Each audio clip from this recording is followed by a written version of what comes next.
Good morning, student. Welcome to Mayank Mathmania YouTube channel. I hope you are doing well. Today we will discuss class 8. Topic है metal and non metal. ठीक है, इसको हम बहुत अच्छे से सब कुछ जानेंगे इसके बारे में. A lot to know, a lot to discuss. But before starting this lecture, please like, share, subscribe Mayank Mathmania YouTube channel. आप लोग से रिक्वेस्ट है कि आप अधिक से अधिक इसको लाइक शेयर भी करें. ठीक है, आइए सबसे पहले हम बात कर लेते हैं इस मेटल नॉन मेटल को. शुरुआत करने से पहले आखिर ये मेटल नॉन मेटल किसके लिए यूज हो रहा है, आखिर ये कौन सी चीज है. ठीक है, तो आप बैक कीजिए, थोड़ा रिवाइंड कीजिए. सबसे पहले इस पूरे अर्थ में, ठीक है, हम जिसकी बात करते हैं वो क्या होता है, एलिमेंट की. ठीक है, यहाँ कोई भी चीज बनी हुई है वो किससे बनी है, एलिमेंट से बनी है. ठीक है, तो सबसे पहले इस मेटल नॉन मेटल को जानने से पहले हमें क्या चीज जानना है, एलिमेंट. ठीक है, ये एलिमेंट है क्या. ठीक है, मैंने बताया संसार में जो भी चीज है वो क्या है, एलिमेंट है. ठीक है, हाँ, उससे मिल के बहुत सारी चीज मिश्रण हो गई, यानी मिक्सचर हो गया है, कंपाउंड हो गया, वो अलग की बात है. लेकिन जो उसकी बेसिक यूनिट कही जाए तो एलिमेंट. दरअसल एलिमेंट के अंदर भी एटम होते हैं. ठीक है, एटम में क्या होता है, न्यूट्रॉन होता है. ठीक है, और आपका प्रोटॉन होता है, और इलेक्ट्रॉन उसके आउटर मोस्ट सेल में क्या करते हैं, राउंड करते हैं, राउंड राउंड राउंड. ठीक है, आइए चलिए आप राउंड मत कीजिए, आप आइए एलिमेंट की बात कीजिए. ठीक है, तो एलिमेंट है क्या, वो सब्सटेंस. ठीक है, a substance that can not be break down into simpler form. ठीक है, आप देखिए कोई भी सब्सटेंस है जो ब्रेक डाउन नहीं किया जा सकता है सिंपलर सब्सटेंस में, वो आपका क्या होता है, वो आपका क्या होता है बेटा, एलिमेंट होता है. ठीक है, एलिमेंट की एग्जांपल की बात करें तो हाइड्रोजन, इसको बेटा क्या कहेंगे, हाइड्रोजन. ठीक है, और उसके बाद बेटा He का मतलब हीलियम. ठीक है, कोई दिक्कत, कार्बन ये है. ठीक है, और नाइट्रोजन ये है, ऊपर मैं लिख दे रहा हूं नाइट्रोजन. O for oxygen. ठीक है, नियान ये है. ठीक है, तो बहुत सारे एलिमेंट यहाँ पे पूरे पृथ्वी में अर्थ पे मौजूद हैं. ठीक है, तो मैंने बात कर लिया किसकी, एलिमेंट की. अच्छे समझ गए कि वो सब्सटेंस जिसको हम सिंपलर सब्सटेंस में ना तोड़ सकें. ऑक्सीजन, हाइड्रोजन, हीलियम, इन सबको क्या तोड़ सकते हो क्या, कार्बन को है, कार्बन तो फिर टूट के फिर कार्बन ही तो बनेगा, नाइट्रोजन फिर टूटेगा, नाइट्रोजन ही तो बनेगा. ठीक है, तो सिंपल सब्सटेंस में नहीं तोड़ सकते हो, कतई नहीं ब्रेक डाउन कर सकते हो. ठीक है, अच्छे से लर्न कर लीजिएगा ये डेफिनेशन. ठीक है, बहुत काम आने वाली है. फिर अब बात कर लेते हैं एलिमेंट, क्योंकि मैंने बताया टॉपिक क्या, मेटल है नॉन मेटल. तो मेटल एलिमेंट जो होता है वो 3 पार्ट में बटा है. क्योंकि आपके चैप्टर मेटल और नॉन मेटल का डिस्कशन करना है तो मैं मेटलॉइड को एक किनारे रख दूंगा. ठीक है, आप देखिएगा मेटल और नॉन मेटल की बात करते हैं. तो मेटल क्या है, ठीक है, और नॉन मेटल क्या, वो सारी चीज हम डिस्कस करेंगे, उसकी डेफिनेशन बताएंगे. लेकिन उस डेफिनेशन को बताने से पहले उसके कैरेक्टरिस्टिक के बारे में मुझे कुछ पढ़ लेना है, कुछ फिजिकल प्रॉपर्टी के बारे में पढ़ लेना है, कुछ केमिकल प्रॉपर्टी. उसके बाद ही हम मेटल और नॉन मेटल की डेफिनेशन देंगे. मतलब एक लॉन्ग लेक्चर होगा, वो सारी चीज समझ लोगे तब आपके अच्छे से दिमाग में बैठ जाएगा मेटल और नॉन मेटल, तब डेफिनेशन निकलेगा. अभी डेफिनेशन नहीं निकलने वाली, अभी डेफिनेशन कतई नहीं निकलेगी. अभी आप केवल कैरेक्टरिस्टिक को पढ़िए. ठीक है, उसके क्या लक्षण है, कैसे पहचानोगे मेटल है, कैसे पहचानोगे नॉन मेटल है. ठीक है, वो सब पढ़ लोगे तो ऑटोमेटिक क्या समझ में आ जाएगा, मेटल और नॉन मेटल. ठीक है, आइए हम बात कर लेते हैं मेटल और नॉन मेटल के बीच एक कड़ी होती है, मेटलॉइड.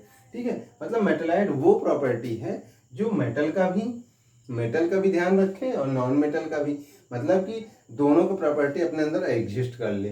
ठीक है, जैसे एंटीमनी, ठीक है, Sb इसे कहते हैं, आर्सेनिक, ये सारी चीजें जो हैं आपका क्या है, मेटलॉइड. ठीक है, इस चीज को समझिएगा अच्छे से. मेटलॉइड के बारे में हमने डिस्कशन कर लिया. इन दोनों के बीच की जो कड़ी है वो क्या है, मेटलॉइड है. ठीक है, जो दोनों प्रॉपर्टी रख रहा हो मेटलॉइड है. ठीक है, अब आइए हम बात करते हैं कैसे पहचाने ये मेटल है और कैसे पहचाने नॉन मेटल. तो किसकी सहायता से, with the help of physical and chemical property. Physical और केमिकल प्रॉपर्टी से ही आप पहचान पाओगे कि वो मेटल है या नॉन मेटल है. ठीक है, अब आइए बात करते हैं फिजिकल प्रॉपर्टी ऑफ मेटल।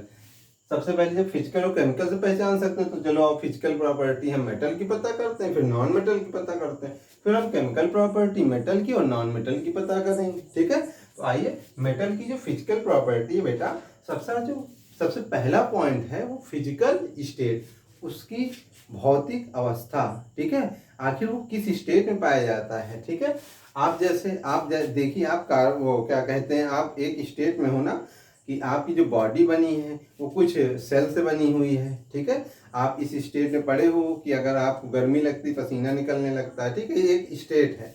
तो इसी तरह से फिजिकल स्टेट ये है कि आपका metals are generally solid at room temperature. Room temperature पे ये कैसा होता है, सॉलिड होता है। कैसा होता है, सॉलिड होता है। मतलब आप कस के मारोगे तो हो सकता है आप ही की चोट लग जाए। ठीक है, तो सॉलिड समझ गए, एकदम ठोस चीज। ठीक है, जैसे पत्थर हुआ है ना, ईंटा हुआ, ये सब क्या है, सॉलिड है।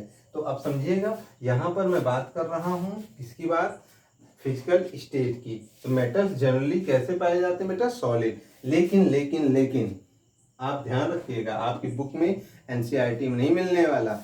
ठीक है, ये तो नहीं मिलेगा, मरकरी वाले मिल जाए। तो मरकरी और गैलियम दो एक्सेप्शनल केस हैं। वो एक्सेप्शनल केस का मतलब क्या, ये बेटा मेटल हैं लेकिन सॉलिड नहीं है। मेटल हैं लेकिन सॉलिड नहीं है। मेटल है लेकिन सॉलिड नहीं है। ठीक है, तो मरकरी और गैलियम क्या है, मेटल हैं लेकिन सॉलिड नहीं है, यानी लिक्विड फॉर्म में पाए जाते हैं। देखिए आप थर्मामीटर, मैंने लास्ट क्लास में पढ़ाया था आप लोगों को, तो थर्मामीटर में मरकरी होता है ना, तो वो देखो हीट पड़ने से तुरंत एक्सपेंड करता है ना। तो वो क्यों करता है, क्योंकि वो सॉलिड फॉर्म में नहीं होता, लिक्विड फॉर्म में होता है। ठीक है, आइए बात करते हैं मेल्टिंग एंड बॉइलिंग पॉइंट। तो अब देखिए, अगर ये सॉलिड है तो इसकी मेल्टिंग पॉइंट और बॉइलिंग पॉइंट दोनों ही क्या होगा, बहुत हाई होगा। दोनों ही क्या होगा, बहुत हाई होगा। ठीक है, तो वो हाई होगा, लेकिन फिर से एक्सेप्शन केस, वो कौन सा एक्सेप्शन केस, जैसे सोडियम, पोटेशियम, मरकरी और गैलियम, ये सब क्या है बेटा, इनका मेल्टिंग और बॉइलिंग पॉइंट इन चारों का बहुत कम होता है। ठीक है, बहुत जल्दी उबलने लगेंगे, पिघलने लगेंगे। ठीक है, आइए बात कर लेते हैं मेलेबिलिटी, सुपर इंपॉर्टेंट। आपके में क्वेश्चन बने हुए हैं, आपकी एनसीईआरटी बुक में बहुत सारे क्वेश्चन इस पॉइंट से बना है, इससे बना है। ठीक है, इन दोनों से बहुत ज्यादा एक क्वेश्चन पूछा था, what is property of lustre and what is the property of malleability. ठीक है, तो मेलेबिलिटी क्या है बेटा, मेटल्स आर मेलेबल। जो मेटल होते हैं वो मेलेबल होते हैं। ठीक है, ये मेलेबल है क्या, तो आप कहोगे दैट मीन, जिसका मतलब ये होता है दैट कैन बी, वो क्या कर सकते हैं, क्या किया जा सकता है उनके साथ, तो they can be beaten into very thin sheet, मतलब उनको पीट पीट के एकदम पतली सी लेयर बना सकते हो, किसके, मेटल में। ठीक है, तो इस चीज को समझना, यही जो प्रॉपर्टी पीट पीट के एकदम पतली सी लेयर बना लेना, वो आपका क्या होता है, मेलेबिलिटी होता है। ठीक है, मेलेबिलिटी की प्रॉपर्टी, मेलेबिलिटी कौन क्या है प्रॉपर्टी, समझ गए ना, पीट के पतली सी चादर बना लेना, किसकी, मेटल की, वो प्रॉपर्टी मेलेबिलिटी होती है। इसको आप इंग्लिश में डिफाइन करके बता लोगे, है ना, वेरी गुड, बहुत अच्छे बच्चे हो आप लोग। लस्टर, लस्टर क्या होता है, चमक। लस्टर माने चमक। तो metals have characteristic of shining. जो मेटल आप जानते हो, मेटल में चमक होती है। मेटल क्या है, चमक। जैसे मरकरी है, चमक है। ठीक है, सोडियम पोटेशियम क्या है, चमक है। ठीक है, तो अब समझिएगा, metals have characteristic of shining. ठीक है, इन दियर प्योर स्टेट, अगर वो शुद्ध अवस्था में है तो उनमें चमक होगी विशेष प्रकार से। दिस शाइनी प्रॉपर्टी, बेटा मैं पीपीटी को क्या बल लिखता हूँ, प्रॉपर्टी। पीपीटी क्या लिखता हूँ, प्रॉपर्टी। पीपीटी क्या लिखता हूँ, प्रॉपर्टी। तो पीपीटी शब्द अगर कहीं मिलता है तो प्रॉपर्टी की मैं बात करूँ, तो this shiny property of metals is known as lustre. ठीक है, लस्टर जो होती है विशेष प्रकार की चमक होती है, जो मेटल में चमक पाई जाती है, प्रॉपर्टी इस तरह क्या है, कहलाती है लस्टर। फिर आइए हार्डनेस की। तो हार्डनेस क्या, मोस्टली मेटल्स है प्रॉपर्टी ऑफ हार्डनेस। ठीक है, अधिकतर जो मेटल होते हैं वो हार्डनेस की प्रॉपर्टी रखते हैं, लेकिन कुछ केस जैसे सोडियम और पोटेशियम, ये तो मार अड़ंगा लगाए पड़े हैं, है ना। पोटेशियम और सोडियम क्या है, अड़ंगा लगाए हैं। कैसे, जहाँ देखो वहीं पोटेशियम और सोडियम, जहाँ देखो वहीं पोटेशियम सोडियम, इस मेटल के केस में। तो ध्यान रखना है, बहुत इंपॉर्टेंट चीज है। तो सोडियम और पोटेशियम क्या है आपका, हार्डनेस। ठीक है, समझ रहे हो, ये जो है एक्सेप्शन केस है हार्डनेस का। ठीक है, तो मतलब ये दोनों मुलायम होते हैं, ठीक है। मतलब इतने मुलायम होते हैं कि रेलवे में एक बार क्वेश्चन पूछ लिया गया कि आखिर किन दो मेटल को चाकू से काटा जा सकता है, ठीक है। तो आप कहोगे वो दो मेटल सोडियम और पोटेशियम है, ठीक है। बहुत लोग को नहीं पता था तो इसको छोड़ के चले आए थे, तो इस चीज़ को ध्यान रखना। ये रेलवे में पूछा गया क्वेश्चन है कि कौन सा ऐसा मेटल है, 4 ऑप्शन थे, कौन सा ऐसा मेटल है जो चाकू से काटा जा सकता है, cut with the help of knife. तो आप कहोगे सोडियम एंड पोटेशियम, ठीक है। अभी अभी इसको नोट कर लीजिए, रुकना नहीं है, ठीक है। Past to be noted that. इसके बाद हम दूसरा डिस्कशन करते हैं। हाँ तो बेटा दोबारा आते हैं और इस टॉपिक को आगे बढ़ाते हैं, ठीक है। अब देखिए आप लोग सो तो नहीं गए हो, अगर सो गए हो तो बेटा बाल्टी ले लो पानी, अपना मुंह धुल लो, जाग जाओ, ठीक है। आ जाओ। अच्छा, सोनोरस क्या है बेटा? ये सोनोरस जो होता है, जैसे कोई मेटल होता है उसको अगर आप किसी सॉलिड चीज से अगर टक्कर टन टन मतलब अगर ठोकर दो तो आवाज नहीं आती टन टन टन। तो ये क्या है बेटा? Property of sonorous. तो यहाँ लिखा metals are sonorous. Metals generally क्या होते हैं? सोनोरस होते हैं। That is they produce deep and vibrating sound. Vibrating का मतलब जानते हैं? अगर आप बेल बजाए हो कभी साइकिल में, अगर बजाए होगे तो थोड़ी देर जैसे टन टन करके हल्की आवाज धीरे धीरे धीरे टूट के बंद होती है, ठीक है। तो झन्नाहट बनी रहती है। तो वही deep and vibrating sound when hit with material, जब किसी मटेरियल से आप उसको मेटल को हिट करते हैं तो वाइब्रेटिंग और डीप साउंड आती है, ठीक है। ये जो प्रॉपर्टी होती है सोनोरस की होती है, ठीक है। आइए हम बात कर लेते हैं डक्टिलिटी, वो very super important property. Ductility, ductility क्या है? Ductility the ability of a substance to be drawn into thin and long wire. मतलब आप सोना लिए हो, सोने को ऐसे खींचना खींचना खींचना, खींचते हुए बढ़ाते चले जाना, बढ़ाते चले जाना। तो आप देखोगे तार के रूप में खींच रहा है ना बेटा। तो ये जो प्रॉपर्टी पतले तार के रूप में खींचते चले जाना, ये क्या प्रॉपर्टी होती है? डक्टिलिटी। तो ये ability of a substance to be drawn into a thin and long wire. कोई मेटल वाला सब्सटेंस है, उसको खींचेंगे आप तो एकदम पतले तार की तरह निकलता चला आएगा मैटर, ठीक है। तो ये किसकी बात मैंने किया? डक्टिलिटी, ठीक है। अच्छा, कुछ एक्सेप्शनल केस सुन लो, ठीक है। क्या है? जिंक आर्सेनिक, ये क्या है? एक्सेप्शनल केस है। ये क्या है? Exceptional case. याद कर लो बेटा, आपको एनसीईआरटी में ढूंढने पे नहीं मिलेगा, मैं दे रहा हूँ, ठीक है। जिंक और आर्सेनिक क्या है? एक्सेप्शनल केस है, ठीक है। और गोल्ड और टंगस्टन जो है हाईली डक्टिबिलिटी है, ठीक है, डक्टिलिटी है, क्योंकि उनके अंदर अगर गोल्ड को ले लो और टंगस्टन को ले लो, आप खींचोगे तो आप देखोगे खींचता चला जाता है। टंगस्टन बेटा कहाँ मिलता है जानते हैं? बल्ब है, पहले जो पीली वाली बल्ब आती थी, एलईडी ने उसकी जगह ले ली है। तो पहले जो पीली बल्ब है आज भी बहुत घरों में देखने को मिल जाएगा, तो वो जो स्प्रिंग टाइम में आगे लगी होती है ना, वो टंगस्टन ही मेटल की बनी होती है, ठीक है। तो टंगस्टन वो होती है, उसको अगर आप खींचोगे तो खींचती चली जाएगी, ठीक है।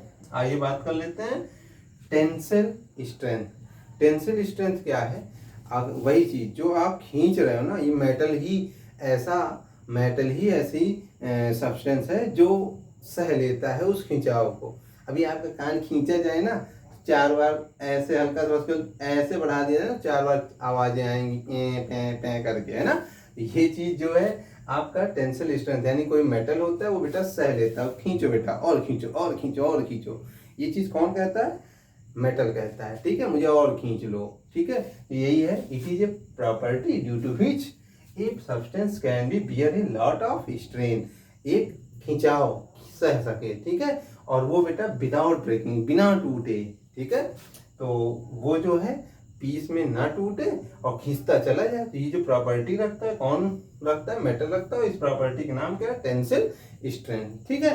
अब आ जाओ हम बात कर लेते हैं, ये जो दो प्रॉपर्टी है, कंडक्टिविटी और डेंसिटी, ठीक है। कंडक्टिविटी और डेंसिटी, इसको ज्यादा हम डीप नहीं बताना चाह रहे हैं, लेकिन बस इतना सुनो। कंडक्टिविटी का मतलब मेटल है, अगर एक छोर पे आप करंट छुआओ तो क्या दूसरे छोर पे करंट नहीं पकड़ता? पकड़ लेता है, अगर वहां पर कोई अलग सा सब्सटेंस ना लगाया जाए, केवल अगर आपका मेटल है तो, ठीक है। छुओगे तो पक्का करंट मार देगा, छू के देख लेना अगर नहीं विश्वास। फिर देखो दूसरा, ठीक है, हाँ, दूसरा देखो, दूसरा बेटा है आपको जैसे हीट कर रहे हो, एक छोर पे हीट करोगे, दूसरे छोर पे छुओगे थोड़ी देर बाद, वो भी क्या है, हीट हो जाएगा, आप जल सकते हो। ठीक है। डेंसिटी, क्या चीज, डेंसिटी। तो डेंसिटी का मतलब मेटल है, सॉलिड होता है तो उसकी हाई डेंसिटी भी होगी। तो डेंसिटी और कंडक्टिविटी आप दोनों समझ चुके होंगे। आपने पूरे लेक्चर को एंजॉय किया होगा। यदि एंजॉय किया, आपको लगा कि मैंने बहुत कुछ सीखा है और बुक में मुझे बुक से ज़्यादा मिला है, ठीक है, तो बेटा आप लाइक शेयर सब्सक्राइब जरूर कीजिए। आप हमारे चैनल को अधिक से अधिक सब्सक्राइब करेंगे, इससे मोटिवेशन मेरा बनेगा, मैं समझो कि हाँ बच्चे पसंद कर रहे हैं। ठीक है, तो मैं और भी अच्छा करने की कोशिश करूँगा। ठीक है, तो तब तक के लिए थैंक यू। और आपको अगले लेक्चर में, अभी तो मैंने फिजिकल प्रॉपर्टी आप किसकी बताई, मेटल की, अब फिजिकल प्रॉपर्टी में किसकी बताऊंगा, नॉन मेटल की। फिर मैं केमिकल प्रॉपर्टी किसकी बताऊंगा, मेटल की। फिर केमिकल प्रॉपर्टी किसकी बताऊंगा, नॉन मेटल की। तो ऐसे ही चलता रहेगा। ये तो मेटल और नॉन मेटल है। ठीक है, अपना इंजॉय से पढ़ते रहिए और पूरा नोट बनाते रहिए। तब तक के लिए थैंक यू।